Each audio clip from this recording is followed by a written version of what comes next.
But here we have a curing set. Yes, I actually put a curing set on someone.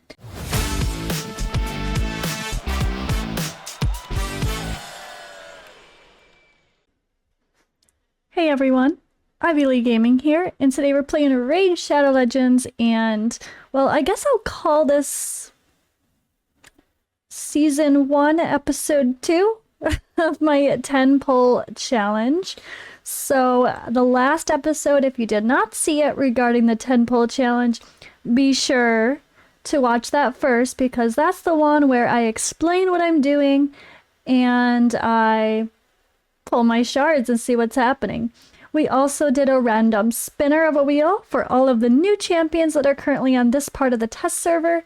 And I picked one of those champions with spin of a wheel, and we got Uko. So we get to use the mighty Uko, which is perfect because it's the fusion. So this is a perfect chance to showcase a great champion, as well as how to effectively build some champions that maybe you never normally would. And we're going to showcase some principles along those lines of just getting creative. You know, we're going to get creative. We're going to put our best gear on some terrible champions to show you how important gear is.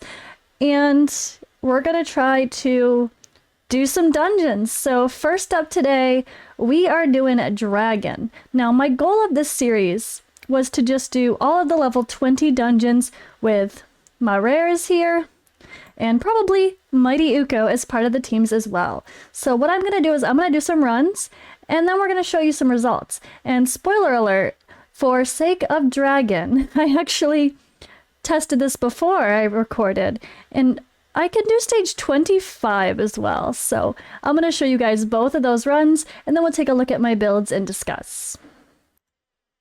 Alright, so first up, I'm going to show you the run, like I said. So we are in Dragon 20. Let me show you guys my AI. I did have to try to set things to make sense, right? At least I think I did. Did I? Yes. As I question myself. So I actually have Hexweaver as my main, well, my fastest champion, because she puts up an increased speed and increased crit rate on all champions. This allows me to build everyone at 70% crit rate instead of 100, and I can boost stats elsewhere. So with that in mind, this is pretty good. It's a 2-turn buff with a 3-turn cooldown.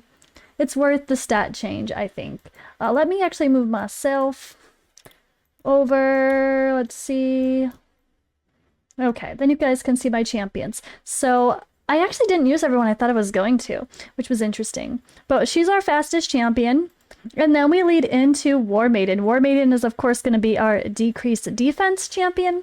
So she's going to help enable everyone else to do damage. I also built War Maiden with some pretty solid crit damage herself. I built her to smack. Her attack itself is pretty low, but it is what it is when you're dealing with rares. The base stats are lower, and it's harder to get the other stats up as well. Plus, somewhat keep them alive. I mean, she's pretty squishy, so that can be hard as well. And we are getting accuracy on War Maiden for landing her decreased defense. And then we're going with, let's see, who's next? Roughstone. Roughstone I have, they're an AoE champion, so I actually turned off all the other skills for the first wave, and we have just using the AoE. Smack right away from the first wave, help do the damage. And then Tree Feller here, I have not using this special ability here just to make sure it's safe for the boss. We want the poisons and well, we want the poisons mainly to be ready for the dragons. So for both ways, I turned that off for Tree Feller. I also have Mighty Uko here leading with their AoE as well, and they can pump out some damage too. Now this should be 70% crit rate. Don't judge me. If it doesn't crit, it's fine. Uko does not have big multipliers, so I'm not too worried about damage, but every extra damage is going to help. Plus block buffs and decreased accuracy can kind of help out with the waves as well. We'll probably have some resistance. I did actually try to build some resistance on these characters, but I'll show you my builds afterward. So we have that for the A2, kind of the same thing. I have her leading off with the AoE decreased defense, then not using it again to make sure it's safe for the round 3. So round 3, I have Warmate or Hexweaver, same thing, leading off with. Actually, here, let me click real quick for my round 2, just in case you guys in case I missed anything. Yeah. There we go. All right, round 3, we have same thing. Hexweaver leading off with that. Her skill that makes it so much easier. A boost in speed and crit rate. And then we have same thing, War Maiden, decreased defense. We have Rough Stone with all of the abilities open because these abilities actually smack pretty hard. And single target damage, this is going to be pretty nice. Let's see here, I have Uko. Same thing, prioritizing this AoE first, and then we'll go to this next. And then we have Tree Feller leading off with the poison instead of blocking it out, so she can do some extra poison damage, and I will show you the build regarding that later. So this is a little bit of fun, and I'm going to show you guys how there's a balance between good champions and good gear. And you can take crappy gear on amazing champions and get by. You also can take amazing gear on crappy champions and get by. So it kind of goes together. Let's take a look here. I just blabbled for way too long, but I wanted to show the AIs so you guys can see why we're doing what we're doing. Let's get to it. Stage 20. Stage 20. Oops, 1 time speed. That's not helping much. Let's go.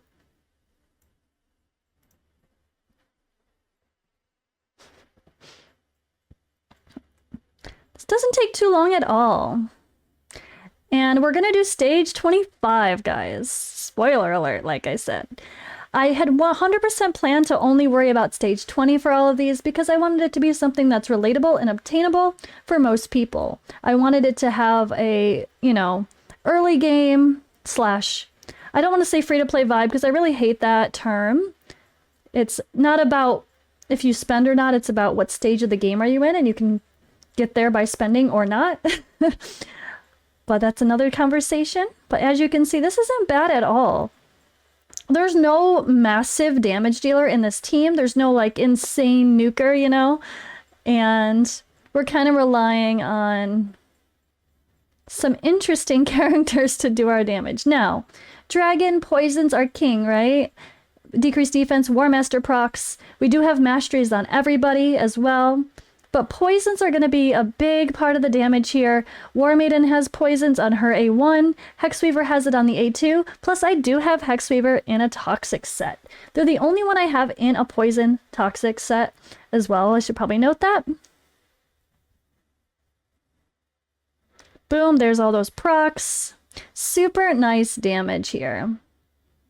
This is the case where these runs can be even faster if you build people to where only the poisoner is left alive and they just solo the boss. If everyone's really squishy and then they die, it works really well. There we go though, guys. Under 2 minutes. Come on, it was under 2 minutes when I did it before. It was like 1.5 minutes. Okay, this one was a little slower, but under 2 minutes, Dragon 20 with a bunch of random rares. And Mighty Uko. And Uko's not even the core of the damage. Look at the damage. War Maiden, Rough Stone, Tree Feller, and then Uko. So, actually you can't see the damage from Uko because I'm blocking it. There we go. Uko is the second worst damage dealer, so I'm not relying on the high stats of a legendary to get by. I'm relying on logical gear for champions that I want to do wave clear, and we're relying on poisons for Tree Feller. And War Maiden's poisons also help against the boss too, so... Dragon 20, done. Dragon 20, done. I bet you guys can't wait to see the builds though. That was the funnest part, because you guys saw, if you watched episode 1, you saw my shard pulls. You saw me pulling these champions, but you didn't see how I ended up building them. And I'm going to build everything and adjust as we go along for each part of the game. Now, I don't know what we're going to be able to do for Spider. It's not like we have AoE HP burn or any enemy max HP nukers. We didn't get like a steel bowyer, even though she's terrible. She might have helped here. So that might be interesting. I don't think we're going to be able to do anything on Spider, honestly. We'll see. I haven't even tried it yet. Ice Golem, I'm not sure how we'll get by with the waves. See, this is Dragon 25 now. So War Maiden is squishy. I have her built for damage. So is Roughstone, also built for damage. But we have a Mighty Uko involved. See, in this case, I might not... I probably should hold back the revive, but it comes in handy. We have a block damage buff that comes up to protect the champions, And then Hexweaver is actually doing amazing healing. Watch the healing from Hexweaver. And I have Hexweaver in some gear that you probably don't expect. Well, maybe you will expect it, but we'll explain everything when I get there. But here we are, Dragon 25, with a bunch of random ass rares and Mighty Uko. Episode 2. I didn't want to make too many episodes, like one for each dungeon, but I might have to. I don't want, because I'm going to have to regear people sometimes as well. But it's fun. This is really fun. I really hope you guys like this kind of content.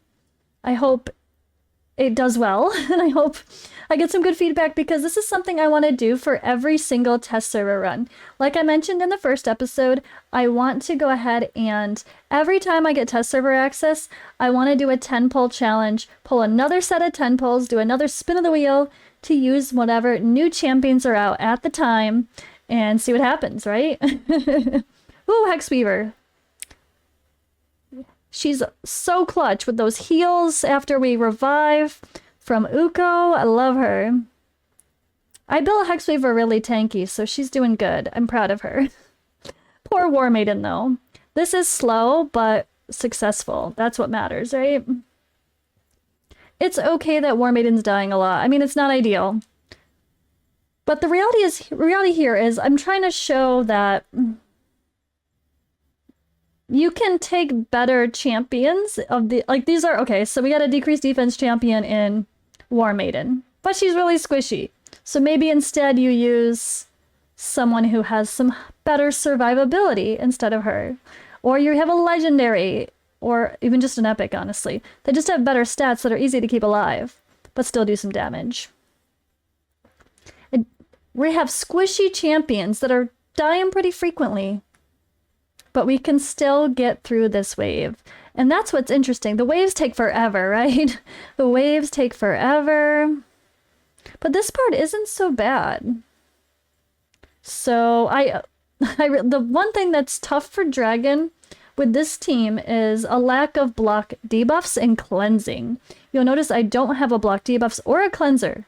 So what I had to do was try to build people with decent resistance. So not everyone I was able to get by, but I tried. So when I show you guys the builds, you'll see I do have some resistance on some champs. Like you see Hexweaver there.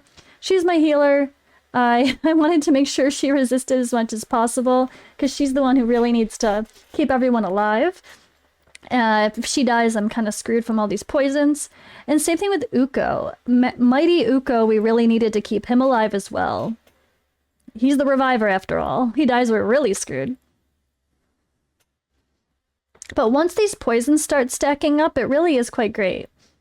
Even just the baby poisons. Even just these baby poisons. This is super, super great. I love it. I love it.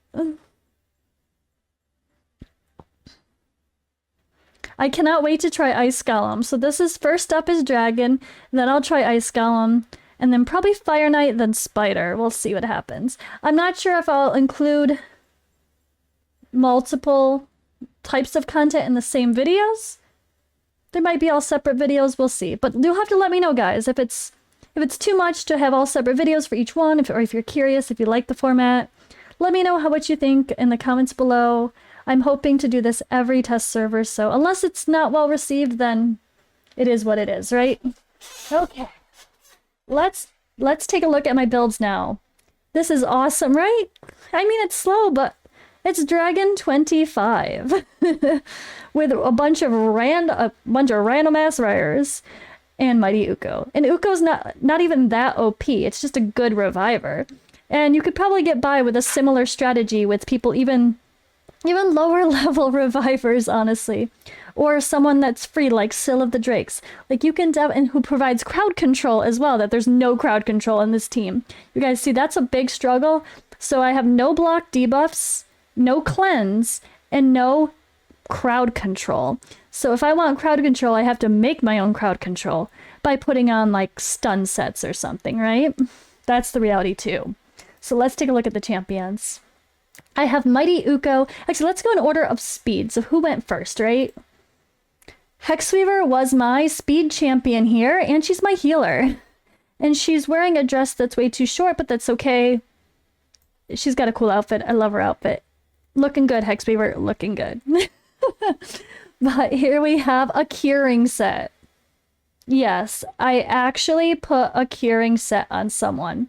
So desperately so that I didn't have any HP gloves or other pieces to really use that I had because I only kept so many pieces. Because who keeps many pieces of a curing set? That I actually put crit damage gloves on her. But I had a triple roll of HP percentage here, which you can see she has plenty of survivability.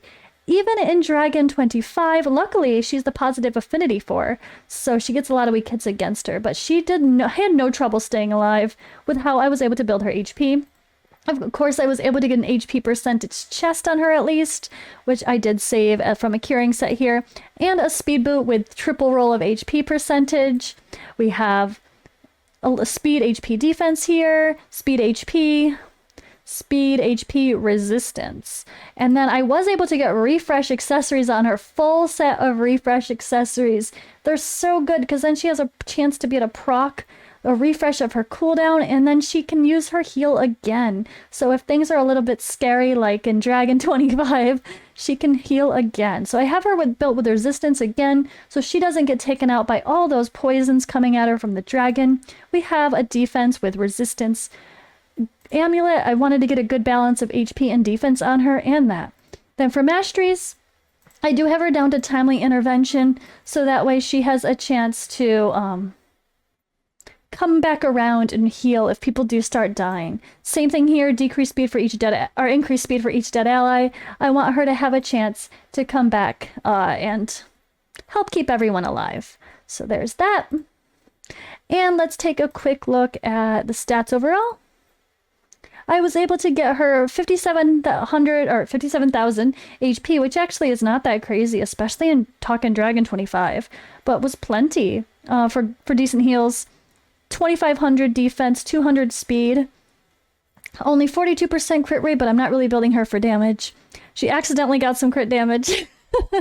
And 324 resistance. I wanted to get all my resistances above 320, ideally, but it didn't happen for everybody. And I wanted to get my accuracies above 220. I was honestly, like I said, I was just aiming for Dragon 20, but then I tried 25. I was like, why not? So you guys are we're talking curing set, right? Why a curing set? It's so bad normally. But with her case, heals all allies by 15% of their max HP. It's not like it's affected by her max HP. Most of the good champions for healing have healing based on their HP, like a Vogoth or something. So you just want to stack a ton of immortal sets on them so they have a lot of HP boosted. But in this case, it's based on these other champions that are rares and have pretty crappy base stats. It's based on their HP. So by having this curing set, we're actually boosting our HP quite a bit by 20% more healing. Our healing a little bit, not our HP. But yeah, we're able to do that. Instead of boosting her HP, just keeping her alive, we're going to help keep everyone else alive with this.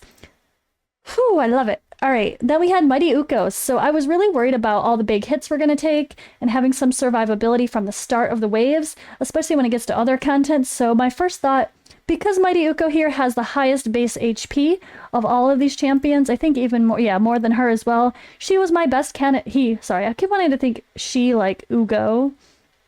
But he's my best candidate for a shield set, so I went full protection there. I mean, we got HP percent with flat HP, speed with some survivability here. Again, HP. I did try to get 70% crit rate on most people. I got a little short with them, but that's okay. I was able to get one refresh accessory. More would have been better, but that's fine. Want resistance on the banner, HP on the amulet, and HP on the ring. So my main stats for Mighty Uko, 70,000 HP, a lot easier to build up, which is why I put them in this shield set. We have 2,500 defense again, 189 speed, almost 70% crit rate. I really should have gotten higher, considering. But yeah, 300 resist was a good goal and above 220 accuracy. I'm thinking of the 25 stages. It might want to be a little higher, but I went with the goal of 20 in mind, and everything ended up okay, right? Not so bad. And then for mastery's sake, I have them in pretty typical boss masteries here, down to War Master. And then some of the stuff, this is like what I used for Hydra. So this can throw things off a little bit, but honestly, a chance to decrease the cooldown of a random skill is really good too, which is why I have the refresh accessory on, because that's going to help for sake of not only Hydra, but reviving more people. All right, trying to speed things up here. Sorry, guys. This episode will be a little bit longer because it's our first one really showing things off. I'll try to be quicker in the future.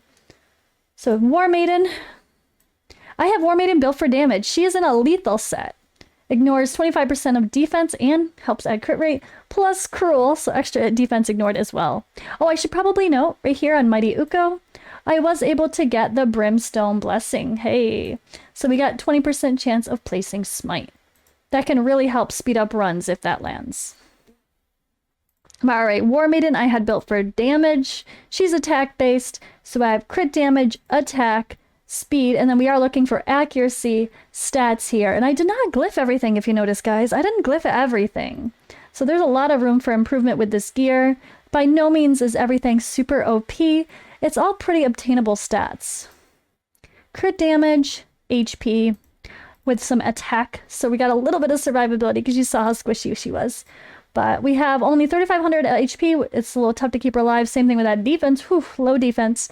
But 196 speed, is over 70% crit rate, 250 crit damage in a lethal set. That's nice. But I wanted over 220 accuracy, and we got there.